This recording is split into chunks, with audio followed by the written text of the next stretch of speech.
Bismillahirrahmanirrahim. Assalamualaikum warahmatullahi wabarakatuh. Waalaikumsalam warahmatullahi wabarakatuh. Apa kabar semuanya? Semoga dimanapun kita berada selalu diberikan kesehatan dan kebahagiaan oleh Allah Subhanahu wa Ta'ala. Amin ya Allah ya Rabbal Alamin. Di hari yang sangat insya Allah membahagiakan ini, kelompok 4 berkesempatan mempresentasikan materi berjudul Ragam Bahasa. Sebelum lanjut ke materi, izinkan saya memperkenalkan siapa saja anggota dari kelompok 4. Di sini ada Apip Rifki Permana dan Depi Nurfadilah yang bertugas membacakan materi. Ada saya, Suwondo Anjar Rifai, selaku moderator. Lalu ada Ainur Malia, Asep Hamdan Saiful Milah, Dea Cahya Hanifah, Risma Amalia, dan Siti Aisyah yang nantinya bertugas menjawab pertanyaan dari rekan-rekan atau berdiskusi di kolom komentar. Oke, langsung saja ke materi yang pertama yang akan dibacakan oleh Apip Rifki Permana. Kepadanya waktu dan tempat dipersilahkan. Bismillahirrahmanirrahim. Pengertian ragam bahasa. Ragam bahasa adalah variasi pemakaian bahasa. Bahman menyatakan bahwa ragam bahasa adalah variasi bahasa menurut pemakaian yang berbeda-beda. Menurut topik yang dibicarakan, menurut hubungan pembicara, kawan bicara, orang yang dibicarakan, serta menurut medium pembicara. Dengan kata lain, ragam bahasa adalah variasi berbeda-beda yang disebabkan karena faktor yang terdapat dalam masyarakat, seperti usia, pendidikan, agama, bidang kegiatan, dan profesi, serta latar belakang budaya daerah. Selanjutnya, penyebab terjadinya ragam bahasa. Ragam bahasa timbul seiring dengan timbulnya perubahan di dalam masyarakat. Perubahan itu berupa variasi-variasi bahasa yang dipakai sesuai keperluannya. Oleh karena banyaknya variasi agar tidak mengurangi fungsi bahasa sebagai alat komunikasi. Faktor penyebab timbulnya ragam bahasa. Yang pertama, faktor budaya.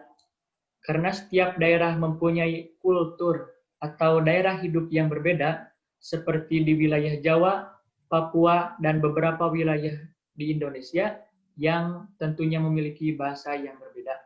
Yang kedua, ada faktor demografi. Setiap daerah memiliki dataran yang berbeda-beda, seperti di wilayah daerah pantai, pegunungan yang biasanya cenderung menggunakan bahasa yang singkat, jelas, dengan volume suara yang besar dan tinggi. Berbeda dengan daerah pemukiman padat penduduk yang menggunakan bahasa lisan yang panjang lebar karena lokasinya yang berdekatan.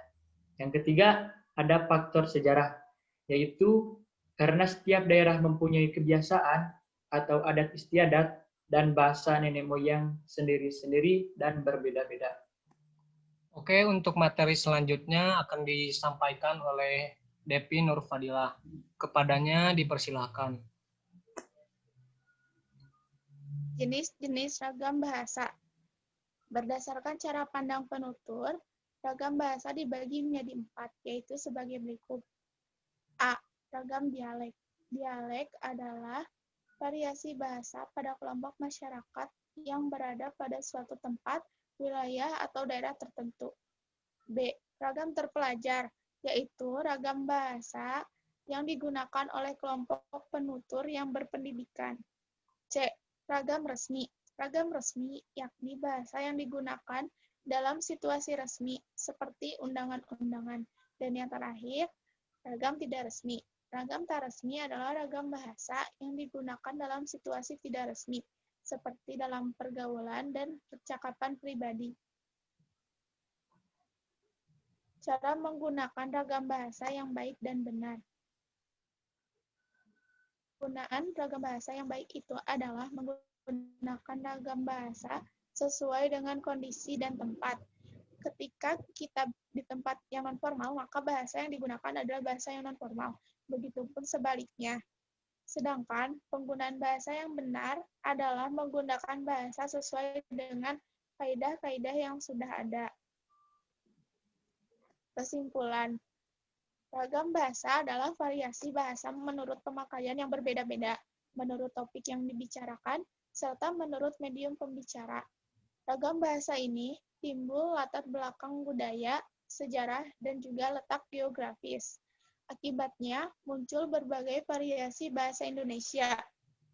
Ragam bahasa ini memiliki berbagai macam jenis yang dibedakan berdasarkan 3 hal, yaitu cara berkomunikasi, cara penuturan, dan topik pembicaraan. Nah, sekian materi yang dapat kami sampaikan. Bagi teman-teman atau rekan-rekan yang ingin bertanya, menambahkan, atau ingin berdiskusi, silahkan ketik atau sampaikan di kolom komentar. Sekian rangkaian presentasi dari kelompok 4. Semoga apa yang disampaikan oleh kami dapat bermanfaat bagi kita semua. Terima kasih. Wassalamualaikum warahmatullahi wabarakatuh.